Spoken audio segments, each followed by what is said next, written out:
사도신경으로 하나님 앞에 신앙 고백드립니다. 나는 전능하신 아버지 하나님 천지의 창조주를 믿습니다.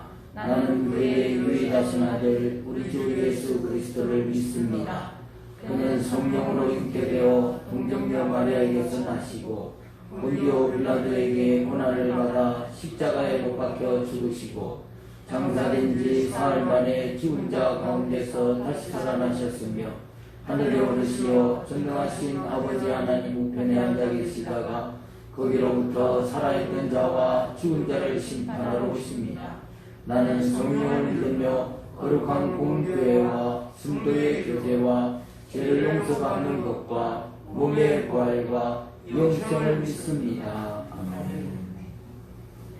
찬송가 400장 찬송하시면서 하나님 앞에 준비한 예물들입니다. 400장입니다.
교회 소식 전합니다. 이제 우리 휴게 공간과 화장실 공사가 거의 마무리가 되었습니다. 이제 비가 와서 이제 아직 밖에 페인트 칠하고 위에 방수 공사를 못했는데요. 그러나 이제 내부는 이제 다 마무리가 되었습니다. 우리 기도와 또 헌금 그리고 봉사해 주신 모든 분들에게 감사를 드립니다. 특별히 우리 또 조영은 집사님이 굉장히 수고를 많이 했어요. 그래서 참 그냥 수고했다 하고 말하고 끝내기가 또 미안하기도 하고 아마 우리 교회에서 감사패 1호인 것 같아요. 감사패 1호 감사패인 것 같은데 자, 우리 조영은 집사님 앞에 좀 나와요. 이게 참 우리 다 성도들 마음입니다.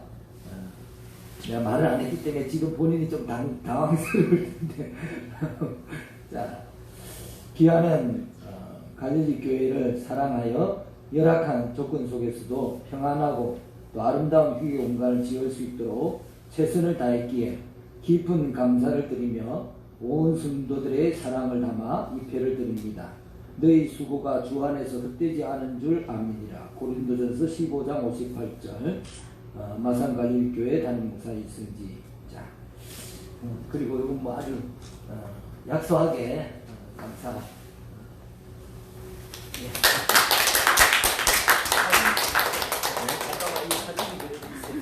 항상 날 보니까 남는 게 사진밖에 없더라고.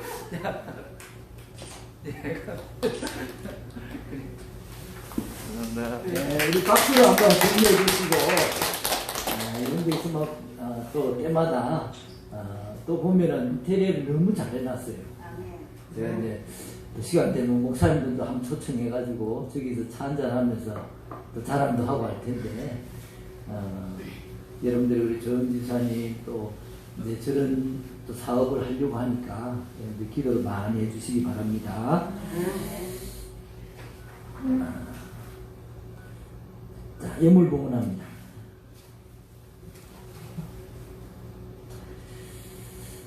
할렐루야. 한 주일을 맞아 하루속히 또 우한 바이러스 세균과 사탄들로부터 신음하고 있는 이 세상을 정상 회복하게 해주실 줄 믿고 하나님께 감사를 드립니다. 또 주일 성수 잘 지키게 해주시고 주님을 기쁘게 하는 제가 되게 하여 주옵소서. 또 한 주간도 주님 은혜 가운데 승리하게 해주시니 감사합니다. 남은 시간 복음의 빚진 자 되어 죽어가는 영혼 살리는 제가 되게 하옵소서. 범사에 감사하신 하나님, 항상 사랑받는 갈릴교회와 또 사랑받는 성도들 또 가정들 되게 하옵소서. 전능하신 하나님, 하나님께서 말씀하신 그 말씀 속히 이루어 주실 줄 믿습니다. 또 좋으신 하나님, 항상 변함없으신 은혜로 차고 넘치게 채워주심을 감사드립니다. 할렐루야. 범사에 감사합니다. 매일매일 말씀과 성령으로 행복한 우리 교회와 성도들 되게 하여 주시옵소서. 살아계신 하나님, 몸과 마음과 정성을 다해 예배를 드려 하나님을 기쁘시게 해드리는 저희가 되게 하여 주시옵소서. 할렐루야. 하나님 감사합니다. 우리를 사랑하시는 주님, 항상 살아계신 하나님, 또 우리를 축복하고 또 우리를 사랑하기를 원하시는 우리의 아버지를 찬양하고 감사와 영광을 올려드립니다. 오늘도 이렇게 하나님 앞에 예물 드려 그 감사를 표하는 손길들이 있습니다. 하나님께서 기억하여 주시옵시고 이 감사의 예물이 마중물이 되어서 큰 감사가 넘쳐나게 하여 주시옵시고, 또 11조와 주정으로 건축과 선교로 작정하여 드린 예물이 있습니다. 하나님께서 그 작정한 마음들 헤아려 주시옵시고, 하나님 말씀에 약속하신 축복을 그대로 그 손길을 통해서 부어주시기를 간절히 소원합니다. 또 교회에 이 모양 저 모양 수고하는 손길들이 있습니다. 하나님 영육간에 강건하게 하여 주시옵소서. 오늘도 말씀을 나눌 때 깨닫게 하여 주시옵시고 또 말씀대로 사는 역사가 있도록 축복하여 주시옵소서. 예수님 이름으로 기도드리옵나이다. 아멘. 사랑의 나눔 있는 곳에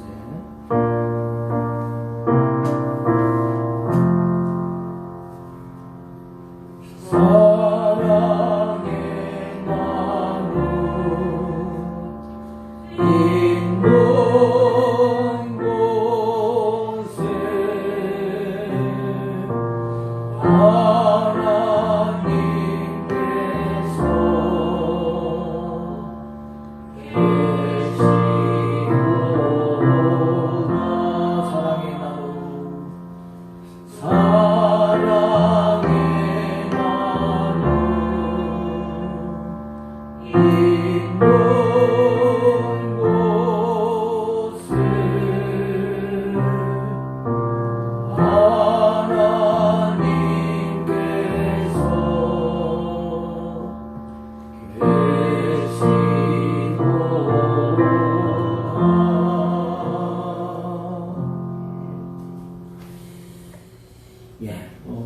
성경 말씀 봅니다. 누가복음 8장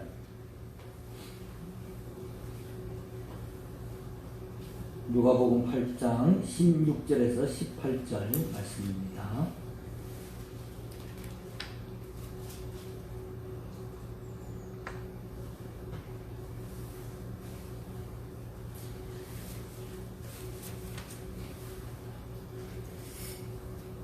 예, 오늘 혹시 시간이 되시는 분들은 예배 마치고 저기 뭐 청소할 게 그렇게 많지는 않아요. 근데 이제 벽에 그 이제 먼지가 많이 쌓여 있을 거 아닙니까?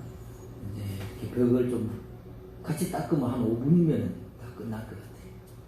근데 원래 마지막에 손대는 사람이 그 공사 다 한 겁니다. 자, 누가복음 8장 16절에서 18절 같이 한번 읽겠습니다. 누구든지 등불을 켜서 그릇으로 덮거나 평상 아래에 두지 아니하고 등경 위에 두나니 이는 들어가는 자들로 그 빛을 보게 하려 함이라. 숨은 것이 장차 드러나지 아니할 것이 없고 감추인 것이 장차 알려지고 나타나지 않을 것이 없느니라. 그러므로 너희가 어떻게 들을까 스스로 삼가라. 누구든지 있는 자는 받겠고 없는 자는 그 있는 것도 아는 것까지로 기대하리라 하시니라.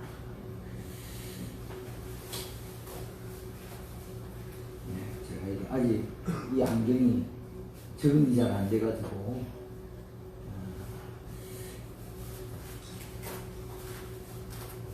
자, 이스라엘 사람들 집에서 등불은 아주 흔한 것이었습니다. 가난한 이스라엘 사람들은 주로 이제 진흙으로 등을 만들어 가지고 거기에다 기름을 붓고 또 심지를 얹어 가지고 밤새도록 등불을 켜놨습니다. 가난했지만 밤새도록 등불을 켜놓은 이유는 이스라엘 집 구조가 이제 진흙집이잖아요. 그러니까 뭐 창이 없이 거의 없이 만들었기 때문에 실내가 굉장히 어둡죠. 그리고 뿐만 아니라 불을 밝혀놔야만이 좀 안전하다는 그런 생각을 했었습니다. 그래서 가족이 먹을 게 없어도 집안에 등불은 꺼뜨리지 않는, 그래서 이제 그렇게 하는 데는 등이 꺼진 집은 사람이 살지 않는 집으로 여기는 그런 어떤 생각, 문화가 있었기 때문에 그렇게 항상 집안에 등불을 켜놨어요. 오늘 우리가 읽은 본문 그 앞에는 네 종류의 밭에 관한, 네 종류의 땅에 관한 비유가 있습니다. 그래서 길가밭, 돌짝밭, 가시떨기, 그리고 좋은 밭, 그런 비유가 나오는데요. 그 비유를 통해 가지고 말씀을 듣는 태도가 어떠하냐. 그래서 어떤 밭은 잠깐 믿다가 실족하고 온전히 결실하지 못하는 그런 밭인가 하면, 좋은 밭은 착하고 좋은 마음으로 말씀을 듣고 지키어서 인내로 풍성한 열매를 맺는 그런 사람을 비유하고 있는 것이죠. 오늘 등불의 비유도 이런 네 가지 밭에 관한 비유처럼 말씀을 듣는 태도가 얼마나 중요한가에 대해서 예수님께서 계속 비유로 이어서 말씀해주고 있는 것입니다. 누구든지 등불을 켜가지고 그릇으로 덮거나 평상 아래에 두지 않고 등경 위에 둔다고 그랬습니다. 그래야만이 그 집에 들어오는 사람이 그 등불 때문에 길을 찾고 앉을 곳을 찾고 움직일 수가 있는 것이죠. 집에 들어갔는데 깜깜하면은 사람이 어디로 가야 될지 알 수가 없지 않습니까? 특히 그 집을 처음 방문하는 사람은 문 앞에서부터 등불을 들고 안내를 해줘야 될 것입니다. 오늘 그 16절 말씀을 제가 한번 읽어보겠습니다. 누구든지 등불을 켜서 그릇으로 덮거나 평상 아래에 두지 아니하고 등경 위에 두나니 이는 들어가는 자들로 그 빛을 보게 하려 함이라. 여기서 등불과 빛은 각각 다른 것을 의미합니다. 등불은 하나님의 말씀을 마음 깊이 받아들인 제자들이나 신자들을 의미한다면, 빛은 예수님의 가르침이나 말씀을 의미하죠. 그래서 예수님의 가르침의 핵심인 복음도 바로 빛에 해당한다고 할 수 있습니다. 그래서 등불은 집안에 들어오는 사람들이 빛을 볼 수 있도록 등경 위에 놓여 있습니다. 여러분, 집에 들어온 사람들은 빛이 필요한 사람들입니다. 빛이 있어야만이 볼 수 있는 것이죠. 세상의 사람들은 복음의 빛을 보아야 하는 사람들입니다. 사람들이 등불을 통해 빛을 보는 것처럼 세상은 하나님의 말씀을 들은 제자들을 통해 예수님의 가르침이나 복음을 듣게 됩니다. 즉 등불처럼 켜진 그런 우리의 삶을 통해 또 우리의 모습을 통해 예수님의 가르침과 복음이 어떤 것인지를 만나고 경험하게 되는 것이죠. 등불이 없으면 보고 싶은 것을 볼 수 없는 것처럼 등불된 우리가 없으면, 우리가 등불의 역할을 하지 않으면 세상 사람들에게 하나님을 보여줄 수 없는 것입니다. 세상 사람들에게 복음의 빛을 비춰줄 수 없는 것이죠. 전하는 사람들이 없는데 어떻게 들을 수 있겠어요? 등불이 있어야만이 세상 사람들이 그 등불을 통해서 복음의 빛을 비출 수 있는 것이죠. 옛날에 어떤 의사가 한밤중에 13km나 떨어진 먼 시골로 중환자를 왕진하러 가야 했습니다. 폭설이 쏟아지고 그냥 다 눈밭이어서 길을 알 수가 없는 것이죠. 야, 이거 누군가의 도움이 없고서는 내가 결코 그곳에 갈 수 없겠구나 하는 생각이 하다가 아주 아이디어를 냈어요. 그래서 의사가 그 가는 길목에 가장 가까운 첫 번째 집에다가 전화를 걸어가지고 창문에 등불을 좀 켜주십시오 하고 부탁을 했습니다. 그리고 골목이 있는 끝마다 그런 부탁을 해가지고 다 등불을 켜놓도록 그렇게 한 것이죠. 그리고 그 집에 바로 옆집에 또 등불을 켜놓도록 전화로 부탁을 했던 것입니다. 그래서 이렇게 환자의 집에 이르는 동안에 모든 길목 끝에 집들이 창문에 등불을 켜게 되었고, 의사는 쏟아지는 폭설과 어둠을 뚫고 그 등불을 보고 그 집을 찾아갈 수 있었습니다. 여러분, 바로 이런 것이 우리 교회의 모습이어야 되는 것입니다. 교회는 한 사람의 생명을 살리기 위해, 한 영혼을 살리기 위해 서로서로 도와주는 그런 길목에 등불이 되어야 될 줄 믿습니다. 등불 켜는 수고를, 영혼을 살리는 일이라면 등불 켜는 수고를 아까워하지 않고 마다하지 않아야 되는 것입니다. 오늘 우리 17절 같이 한번 읽어보겠습니다. 숨은 것이 장차 드러나지 아니할 것이 없고 감추인 것이 장차 알려지고 나타나지 않을 것이 없느니라. 오늘 이 말씀은 등불을 등경 위에 두어서 빛을 비추는 이유가 뭔지를 분명하게 얘기하고 있습니다. 등불의 빛은 숨어있는 것을 드러내고 감춰진 것을 알리고 나타낸다는 것입니다. 그러면 숨겨진 게 뭐며 감춰져 있는 게 뭐냐? 그것은 두 가지로 볼 수 있는데요. 첫째는 하나님 나라의 비밀입니다. 여러분, 하나님 나라의 비밀은 숨겨져 있습니다. 감춰져 있습니다. 그래서 하나님께서 계시해 주는 것, 알려주는 것만 사람들이 알 수 있는 것이죠. 그래서 예수님이 하나님 나라의 비밀을 제자들에게 다 알려주셨어요. 여러분, 예수님을 통해 제자들이 깨닫기 시작한 하나님 나라의 비밀은 더 이상 그릇으로 덮어두거나 평상 아래 두어서는 안 되는 것이죠. 제자들은 등경 위의 등불처럼 세상에 널리 비밀을 알리는 것이 제자들이 등불이 되는 이유고, 또 그들을 등불을 삼은 하나님의 목적이 되는 것입니다. 여러분, 우리는 하나님이 우리를 부르실 때 세상에 등불의 사명을 주셔서 우리를 부르신 줄 믿습니다. 세상을 비추는 등불로 우리를 부르신 거예요. 그래서 너희는 이미 세상에 비치고 세상의 소금이다, 그렇게 말씀해 주셨잖아요.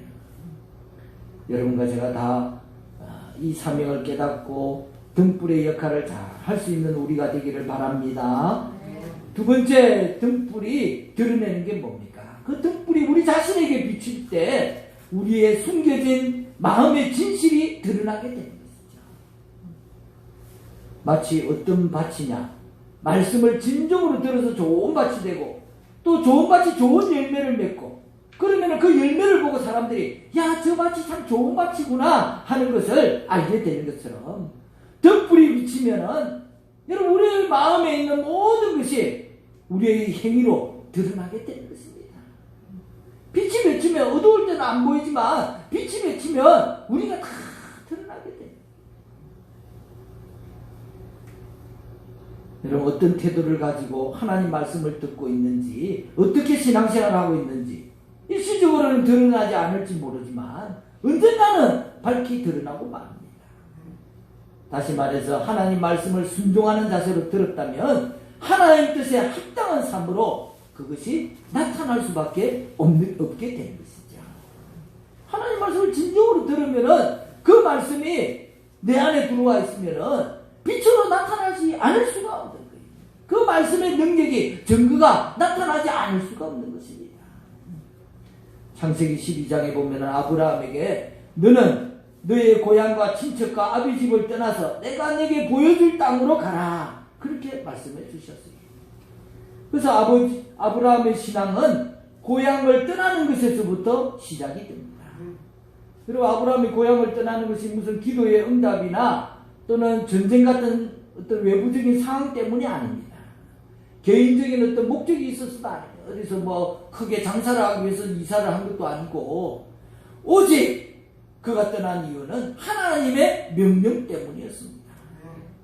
어디로 가라고도 안 하고 내가 앞으로 지시할 땅으로 가라, 어딘지 얘기해 주면은 그래도 좌표가 있으니까 아 거기 가면 뭐가 있는가 보다 싶어서 자기 혼자 가는 길이 아니잖아요. 자기 식솔들하고 다 데리고 가는 길인데 쉽지 않은 여행인 것이죠.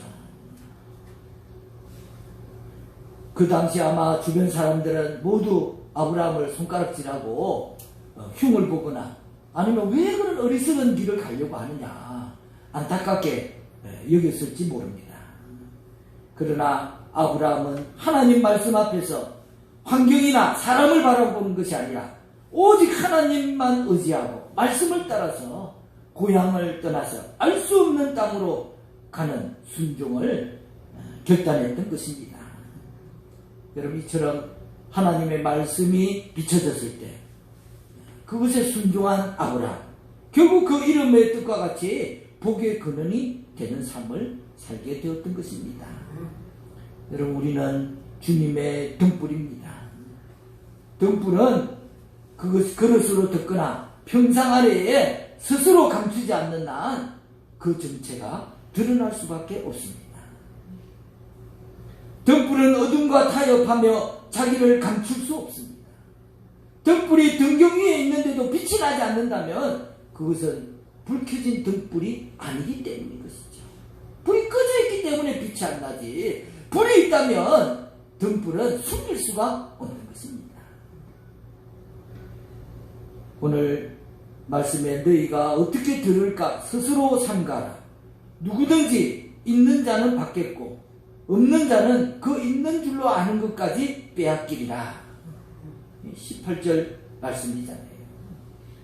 예전에 어떤 대형교회 목사님이 이 말씀을 대형교회 성도들이 많으니 하나님께서 더 많은 성도를 주실 것이고 큰 교회가 더 크게 되고 작은 교회는 있는 것도 빼앗길 것이다, 이런 식으로 이 말씀을 해석하는 걸 제가 들은 적이 있어요.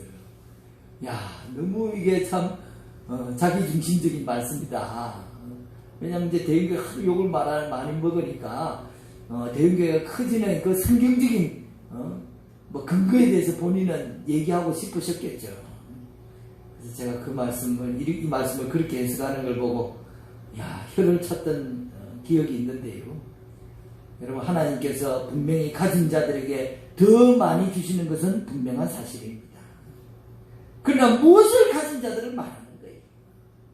바로 하나님 말씀을 소유한 사람들을 얘기하는 것입니다. 아멘. 말씀을 소유한 자. 그래서 18절 앞에 어떻게 성경이 얘기하고 있습니까? 어떻게 들을까? 스스로 삼가라. 즉 좋은 땅에 씨가 떨어져 열매 맺는 것처럼 진중하게 말씀을 듣고 순종하는 사람은 그 말씀을 소유하게 되는 것이죠. 말씀을 소유한 자는 그 말씀의 열매를 맺게 되는 것입니다. 그러나 반면에 말씀을 소유하지 않는 사람들은 자기가 소유했다고 생각하는 것조차 길가밭처럼 가시등불처럼 돌짝밭처럼 시들어버리거나 세상살이의 염려와 돈에 대한 욕망으로 눈이 가리워져서 빛을 보지 못하고 결국은 그 말씀마저 빼앗겨버리고 마는 것이죠. 이런 결국 말씀을 잘 받아들여서 실천하는 사람들은 계속 더 큰 하나님을 체험하게 될 줄 믿습니다. 말씀을 소유한 자는 더 큰 하나님의 말씀을 받게 되는 것입니다. 하나님 말씀을 우리가 실천하지 않으면 말씀의 중요성도 모르고 또 그런 말씀이 있는지도 모르고 그 말씀을 잃어버린 줄도 모르고 살게 되는 것입니다. 말씀을 통해 우리가 길을 알게 되고 말씀을 통해 자유함을 얻게 되는데 그 기회마저 놓쳐버림으로써 영원한 생명마저 빼앗기고 마는 것이죠. 여러분, 우리가 말씀을 소유하지 못하는 것은 세상의 그 어떤 것보다 더 큰 손해인 것입니다. 말씀을 소유한 자는 세상의 그 어떤 것보다 더 유익한 것이고 수지 맞는 것인 줄 믿습니다. 그래서 성도는 항상 좋은 땅과 같은 태도로 말씀을 들어야 할 줄 믿습니다. 바르게 들은 말씀은 좋은 땅에 떨어진 씨처럼 좋은 열매를 맺게 되는 것입니다. 우리가 말씀에 순종해서 좋은 열매를 맺으면 우리의 삶이 등경 위에 켜놓은 등불처럼 세상 사람들에게 하나님의 뜻을 보여주게 되는 것이죠. 하나님을 보여주는 통로가 되는 것입니다.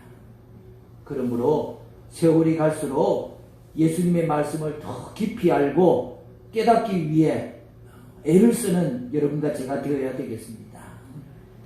불 꺼진 등불, 진리의 감추인 등불이 되면 안 되는 것이죠.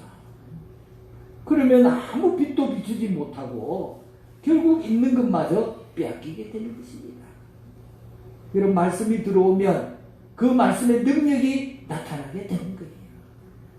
그래서 내가 문제가 있는 것, 또 내가 해결하지 못하는 것, 내가 세상에서 정말 오랫동안 가지고 있는 그때 어떤 문제는 말씀의 빛이 비춰질 때 그것이 밝히 드러나게 되고 또 그 문제를 해결하게 되는 역사가 있는 거예요. 그래서 문제를 해결하는데 말씀이 이런 능력이 있는데 그 말씀을 소유하지 못한다면 얼마나 손해보는 거예요. 예수 믿고 벌써 해결해야 될 문제를 아직까지도 그걸 등에 지고 내가 짐을 지고 가고 있는 거예요. 얼마나 손해보고 억울한 일입니까? 말씀을 소유하면 그 문제를 벌써 해결하고도 남을 일인데 아직까지도 그 문제를 가지고 살고 있는 것이죠.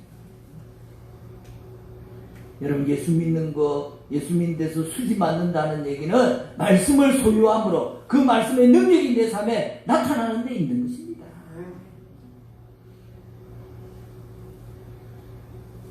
자, 우리같이 연약한 자를 등불로 삼아주신 하나님의 은혜를 헤아릴 수가 없습니다.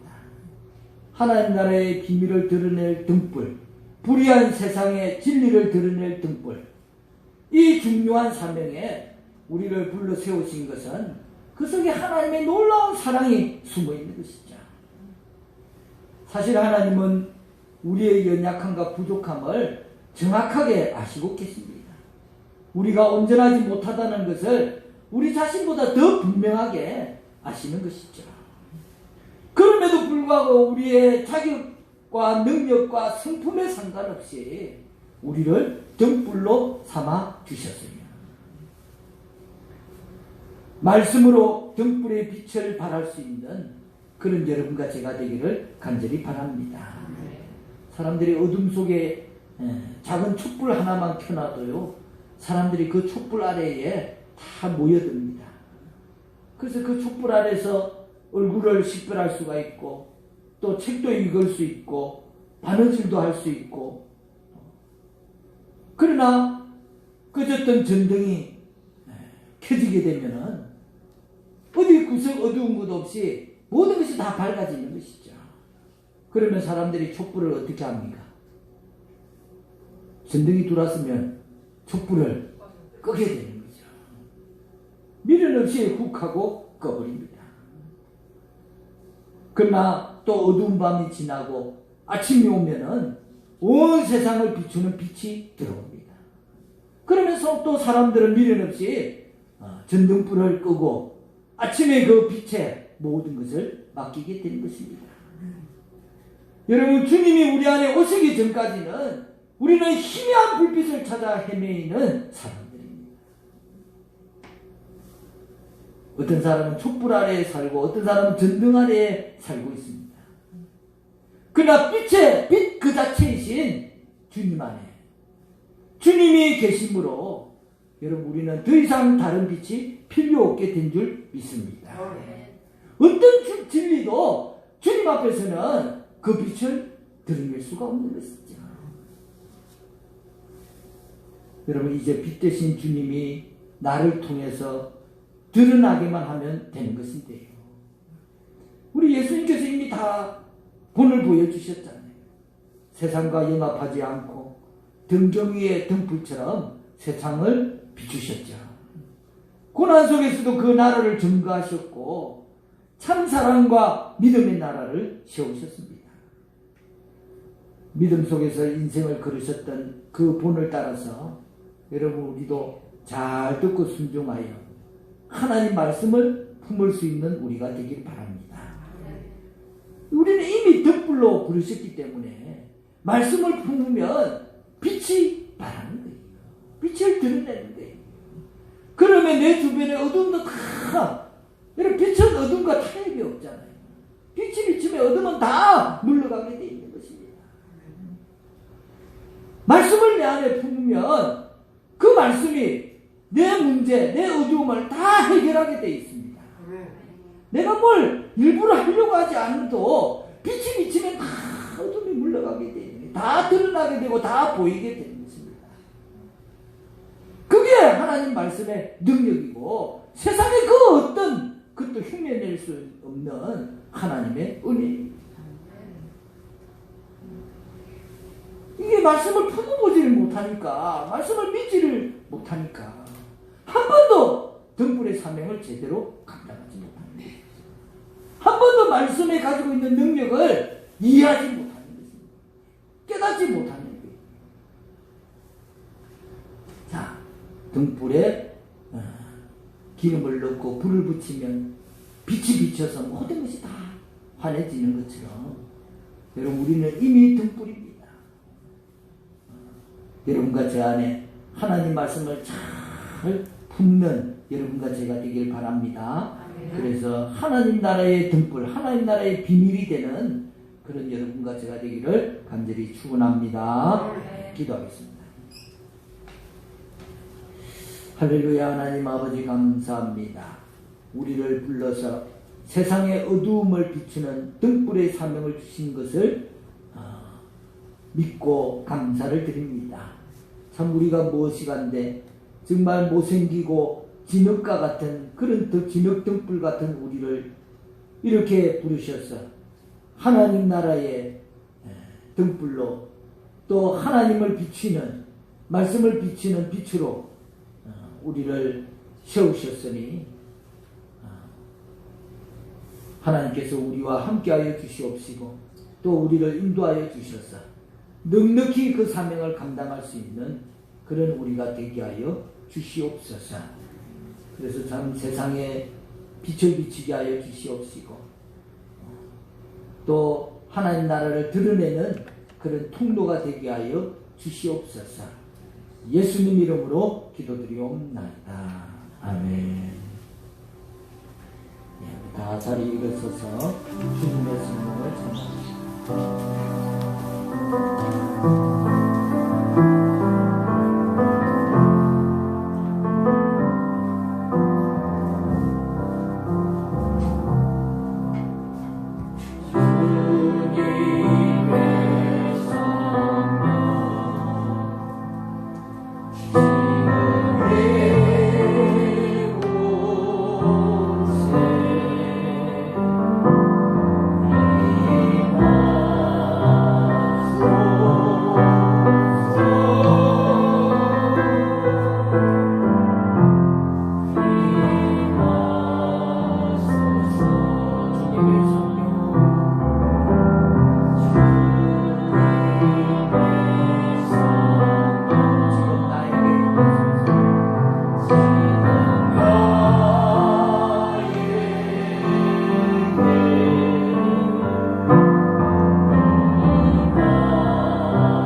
이곳에 임하소서.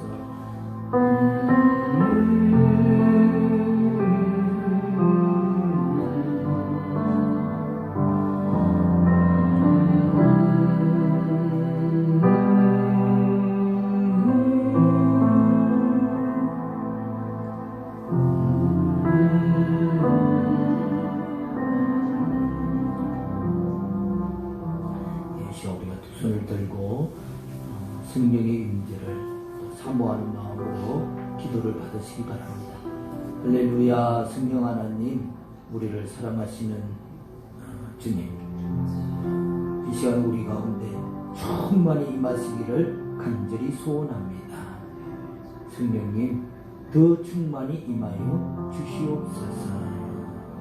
성령님, 더 충만히 임하여 주시옵소서. 사랑합니다. 환영합니다. 더 충만히 임하여 주시옵소서.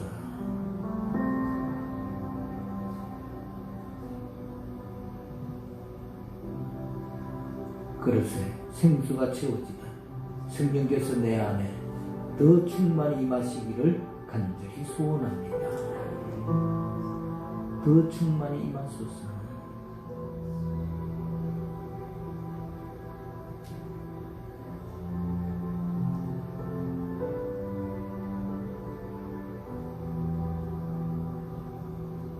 지금 문제가 있는 분들은 가슴에 손을 드시고, 질병이 있는 분들은 질병 위에 손을 드시기 바랍니다. 할렐루야. 하나님 아버지 감사합니다.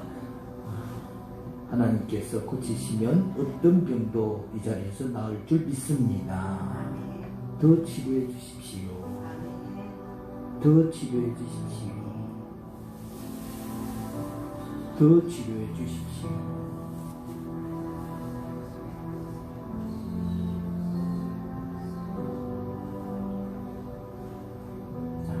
주님의 십자가 아래 우리의 문제와 또 질병들을 다 내려놓습니다. 하나님, 고쳐주시고 깨끗게 하여 주시옵소서. 예수님 이름으로 기도드리옵나이다. 아멘.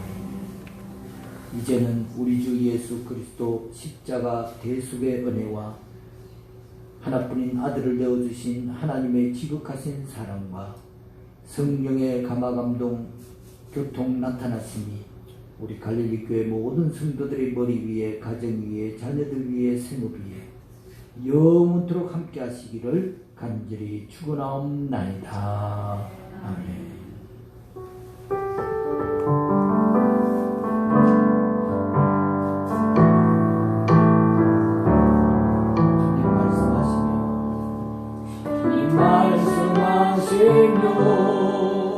내가 나가리라. 주님 뜻이 아니면 내가 멈춰서리라. 나의 가고 서는 곳 주의 뜻에 있으니 오주니 나를 이끄소서.